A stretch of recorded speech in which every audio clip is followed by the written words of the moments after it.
막연하게 뭔가 자연을 살리는 시스템이겠지? 아니면 원단이 재활용된 무언가가 있겠지? 저는 여러 가지 겉핥기식으로 아는 부분들이 한꺼번에 복합적으로 생각나는 경우가 대부분이고 절대 심플하게 느껴지지 않는 토픽이에요.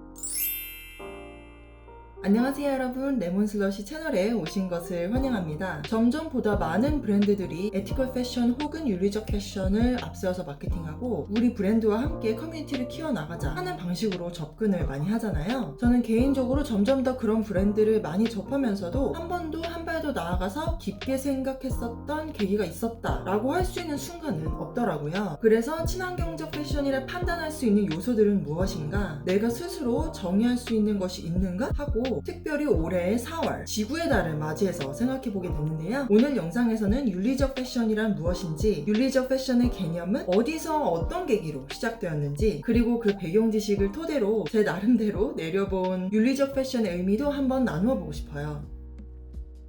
먼저 윤리적 패션의 정의를 살펴보면 제작 과정에서 환경오염을 최소화하고 노동의 가치를 존중하며 비용의 사회화를 하지 않음으로써 패션의 사회적 책임을 다하는 것. 요약하면 친환경 패션이라는 것은 사회적인 가치라는 틀에 포함되는 것이고 더 나아가 윤리적 패션이라는 더 큰 틀에 소속된다고 이야기하고 있어요. 윤리적 패션은 친환경에 대한 관심까지 포함해 과거, 현재, 미래에서의 사회 속 가치관을 모두 담을 수 있는, 어찌 보면 좀 시간을 초월했다고 볼 수 있는 그런 틀이고, 좀 눈으로 확인이 가능한 그런 물리적 요소보다는 지금 이 보시는 다이어그램의 중심부에 자리 잡고 있는 지속 가능이라는 것을 감싸고 있는 세 가지 기둥 처럼 사회적 의식, 환경, 그리고 경제, 이렇게 꽤나 광범위하면서 주관적인 해석과 방향 설정이 가능한 변화하는 성향을 띠는 것을 통괄적으로 윤리적 패션이라 칭할 수 있기 때문에, 그래서 오랜 시간 동안 화두에 떠올라 있지만 윤리적 패션에 대한 답을 내기 쉽지 않은 총 3가지 이유는, 첫째, 브랜드마다 윤리적 패션 적용이 다르고, 둘째, 우리가 스스로 더 알고자 하는 의지가 있어도 그 광범위함 때문에 직접적으로 확인할 수 있는 방법에는 또 한계가 있고요. 그리고 셋째, 쇼핑하는 동안에는 이런 것까지 깊이 생각을 하나요? 우리가 쇼핑을 하는 동안에 도파민이라는 행복감을 주는 호르몬이 생성되는데, 구매 그리고 결제가 이루어지는 몇 초라는 짧은 시간 안에 그 느낄 수 있는 도파민이라는 호르몬을 이길 수 있는 사람은 극히 드물 거예요. 모든 것이 정말 빠른 속도로 진행되고 있는 현 시대를 살고 있는 소비자들이, 특히나 여러 제품들이 앞에 있는 그 앞에서 한 가지를 골라야 되는 기로에 서 있을 때 충분한 정보라고 단정 지을 수는 없어도 그냥 기분상 환경 친화적인 것에 대해서 피력한 브랜드들은 타 브랜드보다 낫겠지? 하는 정도의 이미 심어진 브랜드 이미지를 통해서만 배운 희미한 지식에 의존해 구매한 경우도 많은 사람들이 심심치 않게 공유하는 기억일 거예요. 쇼핑이라는 원초적인 루틴에서 생성된 도파민에 윤리적 쇼핑을 했다는 생각에서 오는 도파민까지 더해지는 일종의 심리적 안정감, 이런 부분은 기업 측에서 더 잘 알고 이용을 하는 경우도 많은데 소비 부추김만 더해진 건 아닐까 하는 생각에 도달하게까지 만드는 여러 가지 종합적인 정보를 필요로 하는 개념이 윤리적 패션이에요. 몇 가지 브랜드 예시를 통해 윤리적 패션을 이해하기에는 기업의 긍정적인 모습만을 담은 마케팅적인 요소들이 강할 뿐만 아니라 한편으로는 편협된 한 면만 볼 수 있는 위험성이 있잖아요. 그래서 저는 브랜드들을 좀 자세히 보는 것도 물론 중요하지만 컨셉의 시초를 들여다보면 어느 정도 더 객관적인 시점을 얻을 수 있지 않을까 생각했어요. 윤리적 패션 컨셉의 시발점은 1990년대의 패스트 패션의 시작점을 보지 않고는 이야기할 수 없다고 해요. 뉴욕타임스에서는 첫 자라 매장이 뉴욕 패션 디스트릭트에 오픈했을 때 자라의 빠른 컬렉션 런칭과 또 그 가격에 대해 다루면서 패스트 패션이라는 단어와 개념을 처음 사용했어요. 우리가 잘 알고 있는 H&M, 그리고 지금은 많이 미미해진 편이지만 90년대 그리고 2000년대까지 굉장히 유명한 Forever 21도 트렌디하고 또 패스트 패션의 대표 주자로서 패스트 패션에 맞춰서 함께 쇼핑하는 것이 대유행이었던 것 우리 모두 잘 알고 있는 사실이에요. 그 유행에 맞서서 태어난 표현이 바로 2007년 소개된 소비 방침, 그리고 윤리적 패션을 대중들이 실천해 나갈 수 있게끔 모던화한 행동 코드, 바로 슬로우 패션이라는 개념인데요. 사실 이 행동 코드가 나타나기 이전에는 지속 가능한 패션을 위한 기여와 노력은 대부분 기업 중심에서 이루어져야 한다고 미디어들을 통해 다뤄왔었다고 하는데, 이 슬로우 패션이 퍼지면서 기업만의 책임이 아닌 바로 우리와 같은 소비자와도 그 짐을 나누게 되었고, 윤리적 패션에 대한 의식과 기여도가 각각 개인들에게 권장되는 시점이었다고 해요. 슬로우 패션 칼럼을 실었었던 더 이콜로지스트 본문에 따르면 슬로우 패션은 1986년 이탈리아의 슬로우 푸드 무브먼트로부터 온 다음의 세 가지 원칙을 기반으로 만들어졌다고 해요. 지금 보시는 세 가지 원칙을 나름대로 해석을 해보자면, 양식장에서 자라지 않고 냉동을 최소화해 음식의 신선도가 좋아 건강에 좋으며 깔끔한 제조 과정을 통해 자연 파괴를 방지하고 소비자에게는 접근 가능한 가격을, 제조자에게는 합당한 업무 환경과 월급을 제공하자. 슬로우 패션의 칼럼 저자 플래처는 이 세 가지 원칙을 슬로우 패션에 거의 동일하게 적용했다고 말하면서, 슬로우 패션 코드에서 야기되는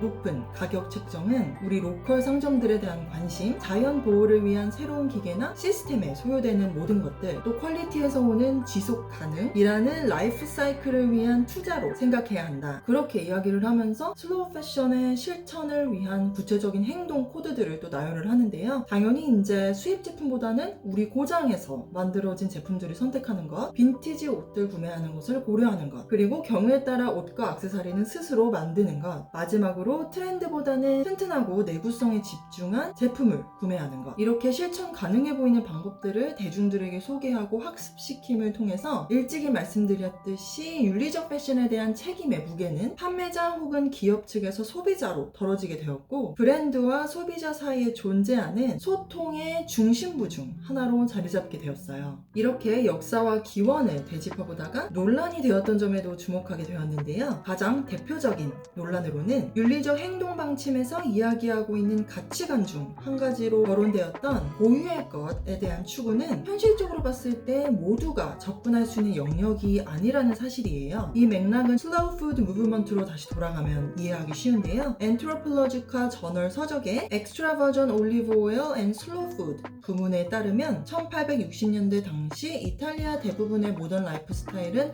일하는 시간이 정해져 있어 그 시간 동안은 자유롭지 못하며, 점심시간도 본래 3시간에서 1시간으로 줄어들어 식재료와 요리를 준비하는 데 소요되는 시간뿐만 아니라 그에 따른 비용도 감당할 수 있는 소수에게만 가능한 운동이었다는 지적이다. 이렇듯이 슬로우 푸드 운동이 과연 대다수의 이탈리아 시민들의 라이프 스타일에 적용이 가능했던 현실적인 이야기였는가? 시간도 있고 금전적 여유도 있는 엘리트들에게만 적용 가능한 운동 아니냐? 이런 목소리들이 실제로 강했다고 해요. 당연하죠.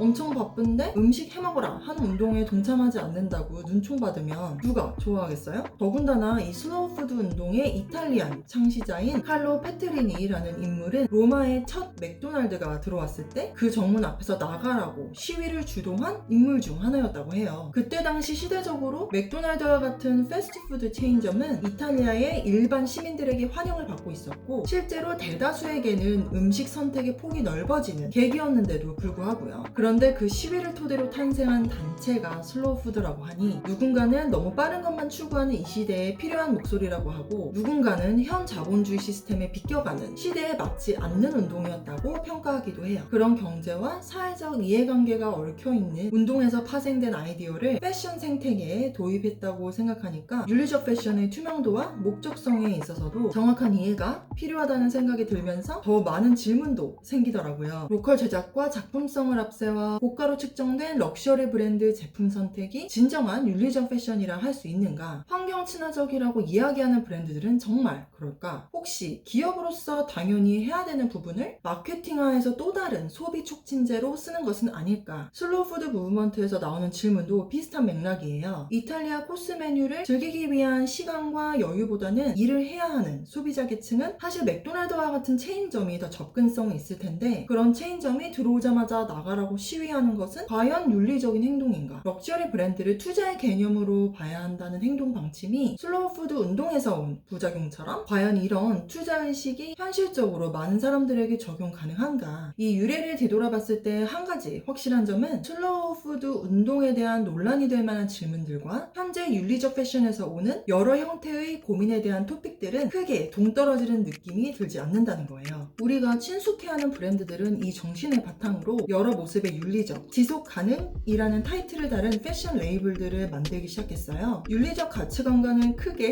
연결고리가 없어 보이는 패스트 패션의 선두주자 브랜드들도 윤리적 패션 이미지를 빠르게 도입했고, 심지어 신속한 트렌드와 지속 가능의 이미지 두 가지 토끼 모두를 챙겼다는 생각까지 들었는데요. 가장 대표적으로 바로 떠오르는 예시는 섭 레이블을 이용한 자연 친화적인 제작에 대한 메시지 전달, 또 하나하나 읽기엔 벅찬 느낌까지 드는 빼곡해 보이는 원단 출처에 대한 정보, 또 한 가지 들 수 있는 익숙한 예시는 비건 레더 혹은 가짜 가죽을 주 재료로 사용하는 제품들로 앞세워서 브랜딩하는 경우인데, 그 나름대로의 장점도 물론 있겠지만 한편으로는 몸에 해로운 케미컬이 다량 함유된 경우도 있고, 가짜 가죽을 제작하는 데 필요한 에너지와 거기서 오는 오염물질이 자연 파괴에는 더 심각하게 영향을 끼친다는 그런 의견도 있어요. 유명한 브랜드들 몇 가지만 자세히 들여다봐도 사실상 기업 측에서 제공한 글로만 접할 수밖에 없는 것이 한계점이고, 당연히 비즈니스 운영에 있어 보여줄 수 있는 부분은 한정적이겠지만 저는 개인적으로 시원하게 좀 궁금증이 풀리는 그런 느낌을 받은 적은 한 번도 없었던 것 같아요. 이렇게 정보의 투명성에 있어서 한계점에 자주 도달하다 보니까 목적이 주객전도된 브랜드도 섞여 있을 거란 의심을 지울 수가 없고, 또 어떻게 보면 거의 완전하게 윤리적 가치관에 부합하는 시스템을 만들기에도 아직은 힘든 숙제가 아닐까 싶어요.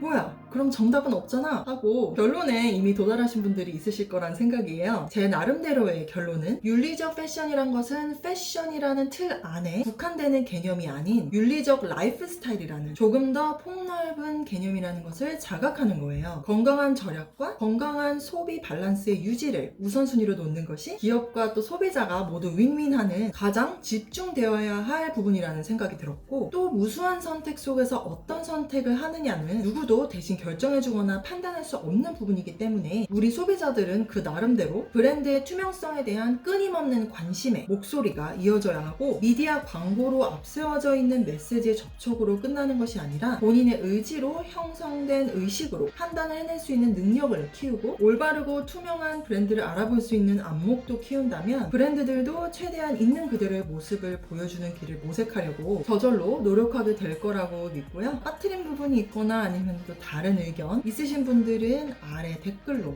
나눠주시면 정말 흥미로울 것 같아요. 저도 너무나 많은 생각들을 또 동시에 나열하느라 횡설수설 했을 수도 있는데 더 머리 아프게 해드렸는지는 모르겠지만 윤리적 패션이라는 키워드의 기원과 예시 그리고 질문들을 통해 각자 상황에 알맞는 해답에 도달하시는 데 도움이 되었다면 좋겠어요. 오늘 제가 준비한 영상은 여기까지고요. 끝까지 시청해주신 분들 모두 감사드리고 저는 다음 영상으로 다시 인사드릴게요. 바이!